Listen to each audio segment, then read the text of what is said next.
Okay, so welcome back to the fundamental of computer vision. Would like just to remind you about what we have covered earlier. So we mentioned that we need to calculate the disparity, and this disparity will be like the difference between the point on the left image minus the hopefully the same point in the right image, and this is the disparity, and it has an inverse. It has a relationship with z, which is basically inversely proportional to the depth z. We also mentioned that in order to do that, in order to get the correct results, we have to do what we call the stereo rectification. So in order to do all of this equation that we just mentioned, if we have the images like that, we have to do some rectification in order to have them in a parallel plane like that. And we also mentioned in order to do that, we have to go through these steps that we have to get compute the E and then get the rotation. And then we have to rotate the right image by the R, and then rotate both image by R rectification, and then scale both images by H, so we can get something like that.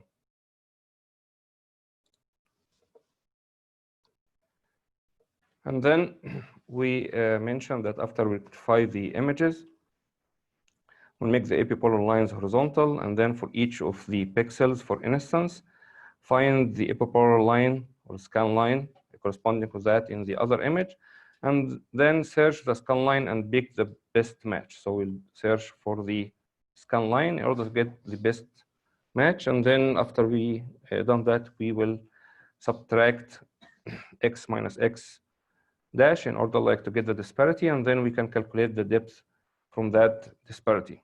And then how we can get the best match? It's basically a couple of things. But before we move forward, I would like to remind you with some stuff that we have covered earlier. So how did we detect an edge? We mentioned that we can apply an edge filter, and then we can get a horizontal edge filter and vertical edge filter, as we mentioned earlier. So we can think of this linear filtering as a way to evaluate how similar image is locally, basically similar to some template. We also showed last time that if I were to detect this template in the following image, and then I try to filter that by this equation, which is like a cross-correlation style, we showed also that the output looks like that. And we mentioned the problem with this particular scenario that increases the intensities for some local higher intensities. I will get more values. We said, okay, so let's try the same exact concept, but just by subtracting the mean.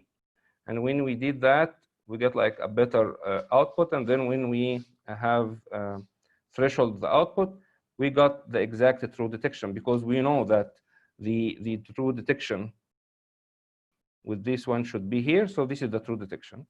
However, with this thresholding, unfortunately, we get some false alarm values. And of course, we don't need that. We need to get a best results. But why exactly we got something like that? We also mentioned because that method is not robust to high contrast areas. Then we said that, okay, let's try to do something different. Let's try to get the similarity in another way, that the sum of square difference. So we have this minus that, get the square. And we showed also that the output will look like that. And then if I'm trying to do thresholding, I got what exactly I'm looking for. There is a true detection. But then the following question, okay, can we do something to that image that unfortunately this sum of square difference technique will not work properly? We say yes, if we just put a mask like that in the eye. Unfortunately, when we do the sum of square difference, the method will not be robust to local intensity changes, and I won't be able to get the correct values as I was hoping earlier. So far, subtracting the mean deals with brightness bias. We can also divide by the standard deviation to remove the contrast bias. So how we can combine both of them? We also mentioned earlier that we have something called normalized cross-correlation. And by normalized cross-correlation, I will normalize the values that I have with this local patch means. And if I do that, I will get the output like this. And the true detections actually, as I can see from these like two eyes, which this is exactly what I am expecting. Even when I do like this mask on the eyes, I still getting exactly or approximately the same exact results. So then the question is, what will be the best method to use? This is depend on what exactly do you need. Do you need the speed or the invariance or what? So if you use the zero mean, for instance, it is fast, but very sensitive, unfortunately, to local intensity. If you were to choose the sum of square difference, a little bit medium speed, but also sensitive to intensity offsets. Normalized cross correlation, unfortunately, it is the slowest, but gives the best results. So it is invariant to contrast and brightness. Okay, so just back to the same concept that we are trying to get, that we will take a certain particular patch, and then we need to see what is the closest one to that particular patch in this epipolar line. Then we slide a window along this epipolar line and compare the contents of that window with reference with the left image. This matching cost that we can do, we can use the sum of square difference, or we can use the normalized correlation. Of course, if sum of square difference, the best will be what? The best will be the minimum, yes? Because I would like to get the closest one, and I'm doing the subtraction. So if the subtraction is 0, so this means that both of them are exactly the same. So I'm trying to get the minimum of the subtraction, correct? This is the concept that behind this sum of square difference. So the match of this guy here, luckily after applying this sum square difference, we found the minimum here, which matched that particular location as expected. If we do the cross correlation, normalized cross correlation, it is the other way around. We need to get the maximum because now we are doing cross correlation. So if you are doing cross correlation, we are not looking for the minimum, we are looking for the maximum. How the other image is maximally correlated with this particular left image. And of course, the higher the value, the higher the correlation, the closest to the truth that we are searching for.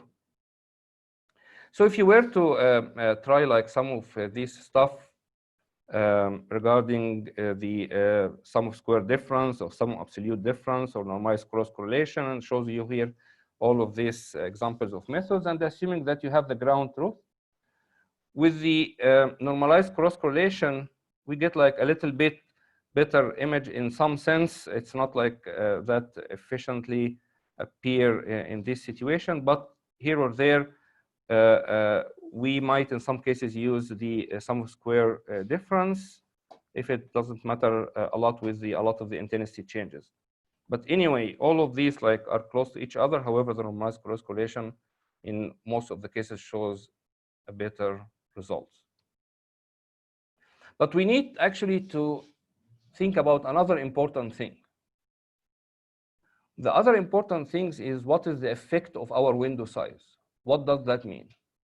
When I told you about this here, we said that this is the window that I will take. How about if I take a window like that?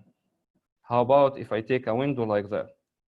How about if I take a window very small, and so on and so forth? What will be the best one?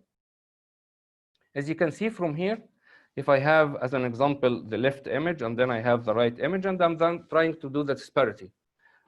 But I have used like a W equal to 3. So let's say like 3 by 3 pixels, and I just try to get the disparity in the whole image. What we found is this image. When we are trying to do the exact same things between these two images with W equal to 20, this is what I got. A lot of difference. What you can notice from that?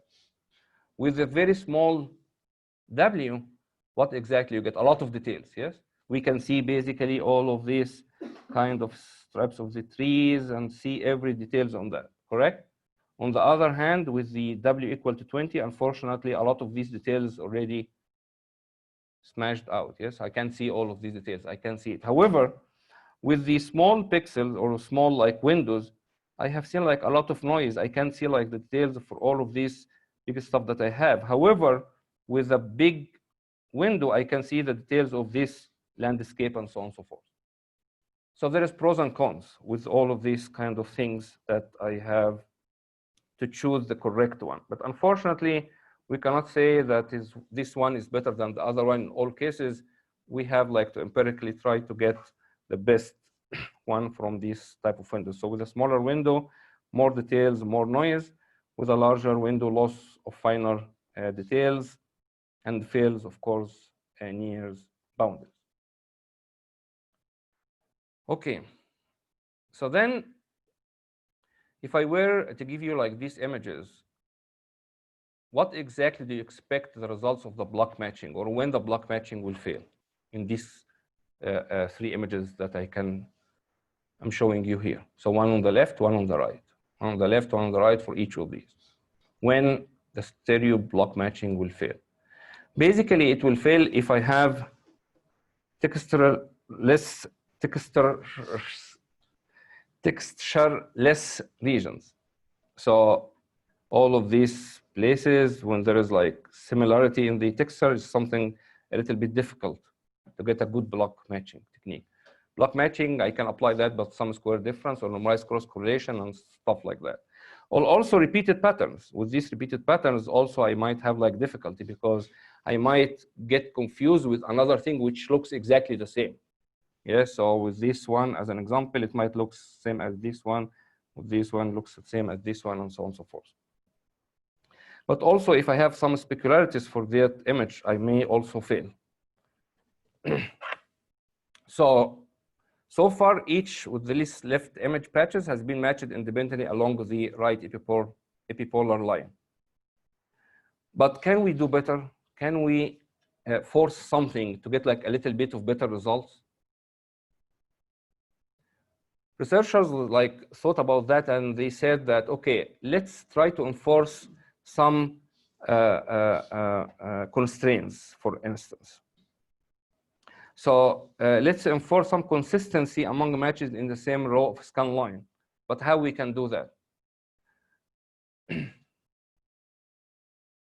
So they began to think about the disparity of the space image. First, to introduce the concept of DSI, which is one row represents a pair wise match scores between patches along that row in the left and the right image. So I will have a pixel I and then a pixel j, and then I will have a certain particular score for that particular matches. And this is the score for that patch centered at the left pixel I with patches centered at the right pixel j. So then I will take like the patch or the window on the left, and then I will do exactly the similarity between this and the whole patches here according to that particular line, and accordingly I will get that dissimilarity values, or some square difference, or normalized cross correlation, whatever, I will get something.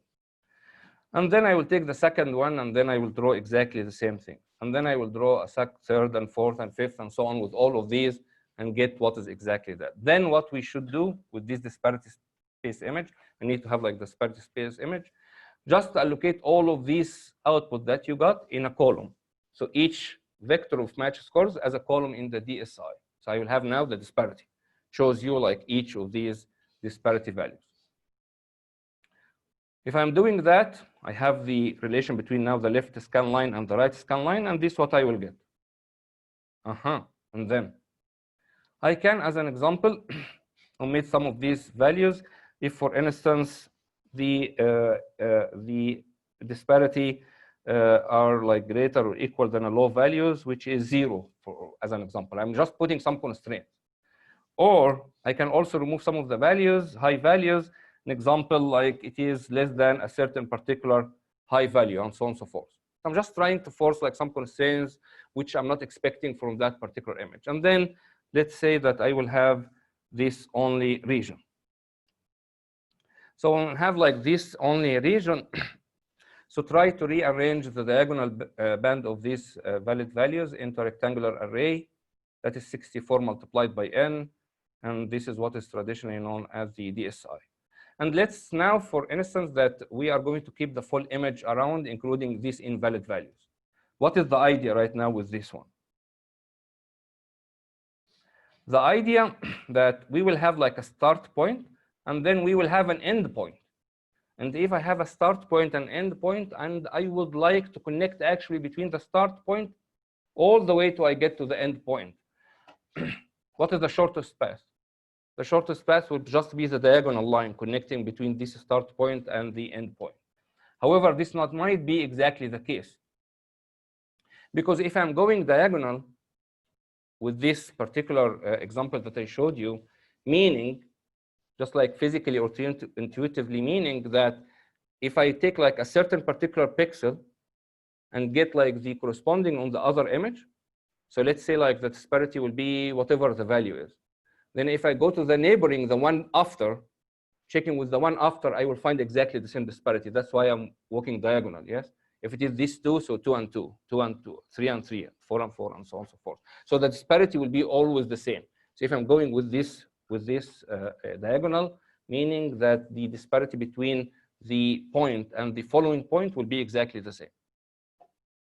But this is unfortunately not always the case. It might be like something other than that. It might I might have like some of the points are like have a certain particular disparity value with this right image, but then the following one I can't find anything to the right, or the other way around. So how we can solve a problem like that? So again, we would like to choose the best path, which we would like to get the one with the lowest cost. Lowest cost meaning lowest sum of dissimilarity scores along that particular path. So let's say, for instance, I have an image like that. I found like with this left, like, yes, it is connected. This is the lowest cost, and so on and so forth. But with this second image, unfortunately, I found that it is going that way, this that way, but what will happen in this middle? Or with the other one, if you look at that, again, this and this and this, discontinuity, how I can solve that problem. So again, let's try to impose even more constraints. Here they said like we can impose an ordering constraint on the path. So what does that mean? Meaning that if I were to have these points, let's say like the order A, B, C, D, so I can see them here A, B, C, D. So if I see them here A, B, C, D, I am expecting that I will see them also with the same order in the right image. So this will be A, this will be B, this will be C, and then this will be D, and I can force that ordering constraint even to enhance my disparity out. So if I found someone or some of the image that is really doesn't follow that rule, and then I can exclude them. But then the question is, does that always work? Does that constraint always work? So we mentioned earlier that we can put like a thresholding of the constraints, and we showed like it might not work properly. Here we thought about ordering constraint. that will work properly forever. Unfortunately, not exactly the case. So here an example that will show you that with this left camera, I saw the A, B, C, and D. So A, B, C, and D, like that. But unfortunately, with the left camera, it's not exactly the same at all. Actually, I'm seeing the D first, and then I'm seeing the A, and then I'm seeing the B, and then I'm seeing the D. So the order here did not work properly as expected. When this could happen? This could happen if I have, as an example, like a transparent like image, or if I have something like that, occlusions can occur. So let's say like I have the left scan line and then the right scan line, and I would like to see that particular image on the top. Let's say like I have this left scan line, and then I'm taking like each of these pixels that's corresponding to the left, and then I'm trying to see like what will be the corresponding one to the right, and see like if it matches or not. If you look closely at that one, let's say that, yes, this, like for instance, match this guy, and this match this, this match this. But unfortunately, if you look at this one, I have an occlusion here, so I can't see this. I would like to see this, but unfortunately, there is something here that's preventing me to see that from the left image. Correct? So I can't see it from the left image. How about this?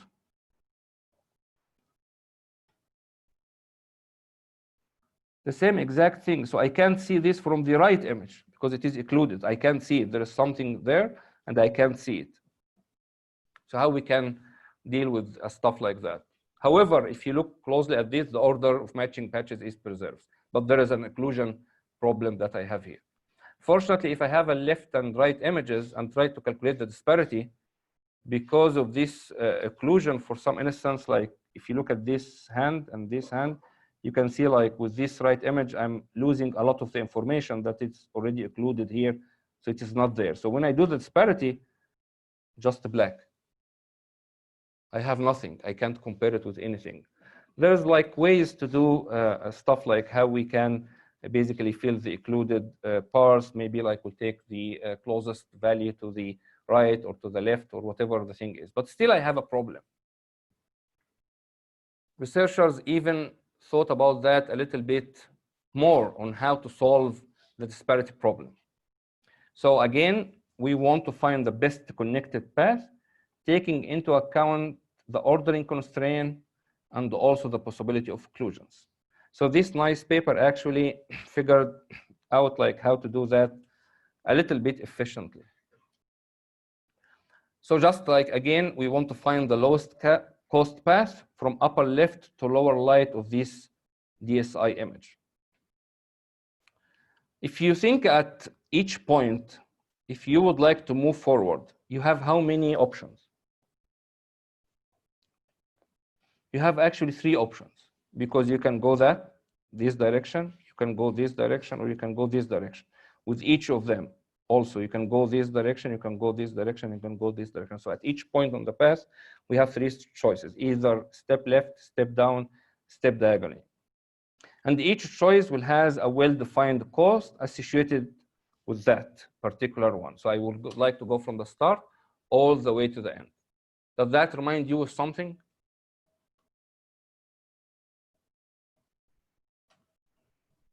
That's basically what's called dynamic programming. This is basically the dynamic programming, how to solve a problem like that. This is what they call the dynamic programming.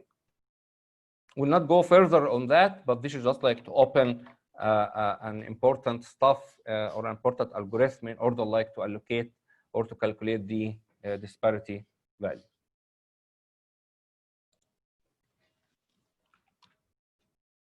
So if we were to show you like this image, and then this is the ground truth disparity, if we were to calculate the disparities using the normalized cross correlation match score, this is what you will get. Of course, the black pixels means bad disparity values or no matching at all in the other image. If you try to do the same exact things with the dynamic programming, luckily you will get like even better results. I'm going just back and forth. So this is the normalized cross correlation. This is the dynamic programming algorithm with this basically figure that you can see from here. Especially if you look at this part, a lot of details in the dynamic programming will be able like to capture with the normalized cross correlation. Unfortunately, you missed a lot of these. Also, if you look at this particular location in the dynamic programming, it's a lot better than what we have with the normalized cross correlation, and so on and so forth. But the question again, can we do better? Can we have something that even will enhance the disparity calculation? What are the problems that we have seen earlier? Fortunately, we can see like too many discontinuities. So can we force another constraint? They actually think about it, and they found that we should expect disparity values to change slowly. So I'm not expecting that it's very, very neighboring pixels, that the disparity will change a lot different. The disparity I'm expecting to change slowly. Expectation, and we will force that according to the algorithm that we will explain shortly. So now the depth should change smoothly. Of course, I can't guarantee that this always will happen, but this has happened in most of the cases, that the disparity between the images will change slowly. So how this can be explained in an image like that. So for instance, if I have this point neighboring to this point, so I'm not expecting that the disparity between this and this will be a lot differ. So basically, they should usually move about the same amount approximately. So how can we force that mathematically speaking? What we had earlier, that if we were to have like this, for instance, like the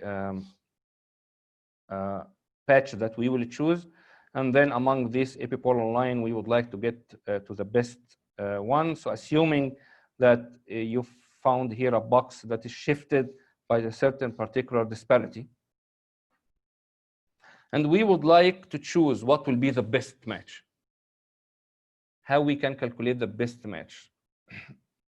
They said like, okay, we'll look at this as an energy minimization problem. I will define my energy as a blending between something regarding the energy of the data and the energy of the smoothing, and both will be multiplied by a certain particular factor. So now I am actually adding both of things in order to get 1E, and I would like to minimize that particular energy. The first one here, I want each pixel to find the good match in the other image, whatever like the method that I will use. So I just found the best match. But then with the smoothing term, I'm saying that adjacent pixels should usually move about the same exact amount. And I might like use with this as the differences between the DI and another DJ, and the one just closest to it. Yes, so I'm just trying to enforce in the same equations another value, and at the end I have to minimize that particular value. Let's say, for instance, you said that this is your best match. I will not prove that this is, or I will not choose that this is your best match unless this will be plugged here, and I will take the disparity value and then take a difference between this disparity value, for instance, and the one to the right or to the one to the left or whatever, like the neighboring, or I might take like even 8 neighbors and then get a relation between all of these 8 neighbors. So I'm just forcing another value. So if we were to think about this, can be, as an example, the sum of the square difference. It can be whatever the thing is, normalized cross correlation, whatever the thing is. This is what we call the data term. With the smooth term, you can take, as I mentioned, the difference between two disparity box, for instance. You can use what we call Potts model or truncated linear model. So you can take the difference and then multiply it by also a certain particular factor, and this will be the smoothing factor. So now you have to solve for this particular A in order to get the minimum value. So the energy function of this form can be minimized efficiently using an algorithm known as, by the way, graph cuts.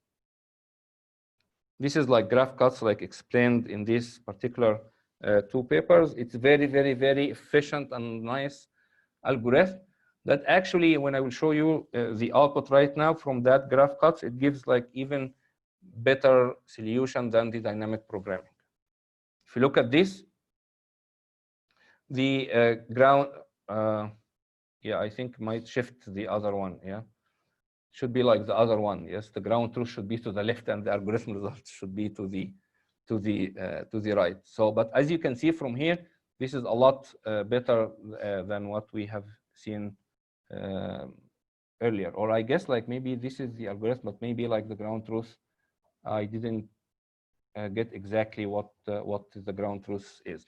As you can see from the algorithm, you can get like a very, very efficient results using that particular graph cut algorithm. So here just like shows you like if I were to have the ground truth like that, so this is block matching, this is block matching and the smoothness. With the block matching and the smoothness also using the graph cuts, a lot better than just the block matching itself. So with these graph cuts, you can see like a lot of the noise that we had earlier from the block match has been removed completely. All of this is removed like with very efficient. All of this noise also removed very efficient, and so on and so forth. There is, of course, like here and there is like something here that is not exactly with the ground truth. However, if you compare this to the whole block matching, we'll find that the graph cuts give a better results than using the other methods. Okay, so still like we have problems, as I mentioned, with this stuff. And that's why we can use something like a structured light. What structured light means? For instance, I can use like a laser points on the same scan line in the image, which determines in the 3D coordinates of the laser point on an object. So I will be able to see exactly where the disparity using a structured light, because I know exactly where it is, and then I can easily calculate the disparity. And then we can have like a structured light over the faces from different directions.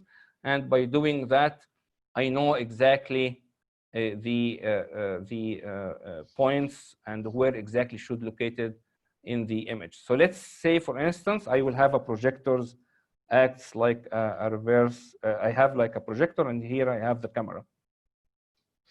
Then if this is like projects on that image, it will be like something, a reflection back to the camera. And by using that, actually, I can calculate the disparity, and it might give me a better results. So as an example here, you might have like a laser source, and then we'll have like the output at the CCD. By using a structured light, you should be able actually to enhance your disparity calculation.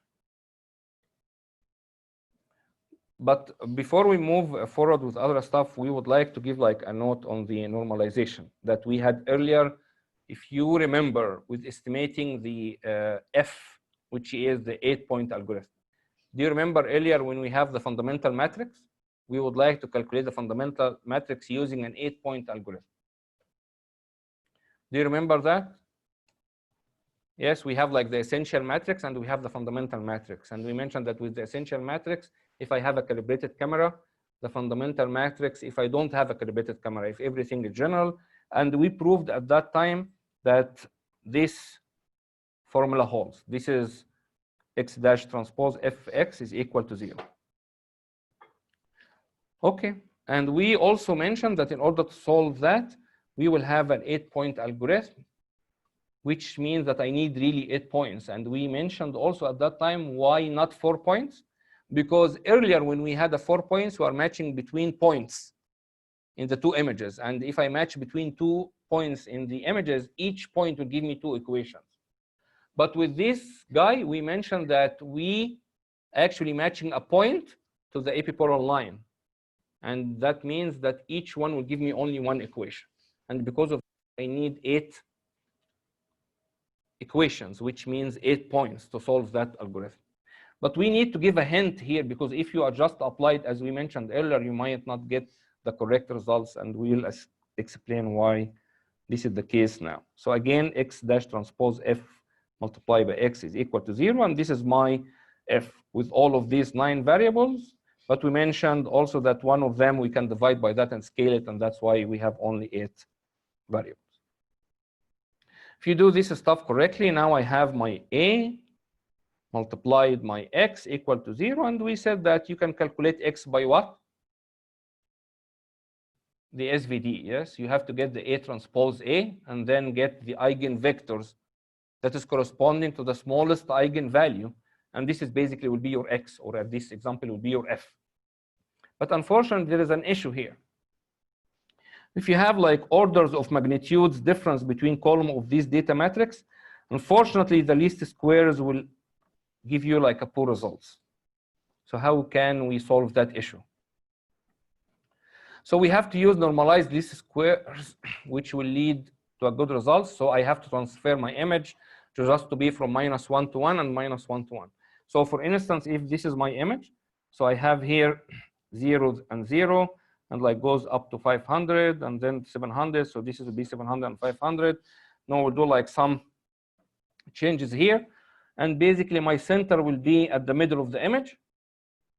And I will divide by this scale. So I have my image just from -1 to 1. So this guy will be 1 and 1, and this guy all the way to the left will be -1 and -1.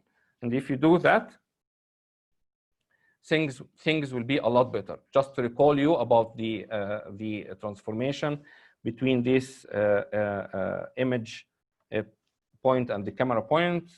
So this is the equation that we had earlier, that the image point will be equal to some transformation t, which we called earlier k, if you recall, multiplied by the camera point. Yes? So if we plug these here, so x dash transpose will be x dash, and xi will be here the x. Of course, this guy xi dash will be equal to t minus 1 x cap. And if I do this transpose, I have to do this transpose. And if you do this, you will get that this is equal to x cap transpose multiplied by t to the negative transpose, which is exactly this. I'm expecting that you are familiar with this math, but this is just like for your reference. Again, the relation between image point and the camera point was what? What did we refer to that particular relationship?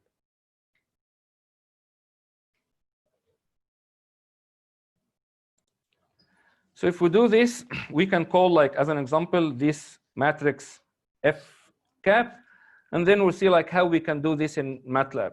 First of all, I have to do this normalization, and I will post the code that actually has this particular function. Then you are doing the normalization. The next step, you have to create this matrix A, which we showed like with the U dash and U2 dash and so on and so forth in the math if you go 2 slides away. After you have the A, you have actually to solve for the SVD, and it will give you the U, the diagonal, and also the V. What is F? How we can solve for F? It is what? The eigenvector V that is corresponding to the lowest eigenvalue, correct? So basically F will be the last V.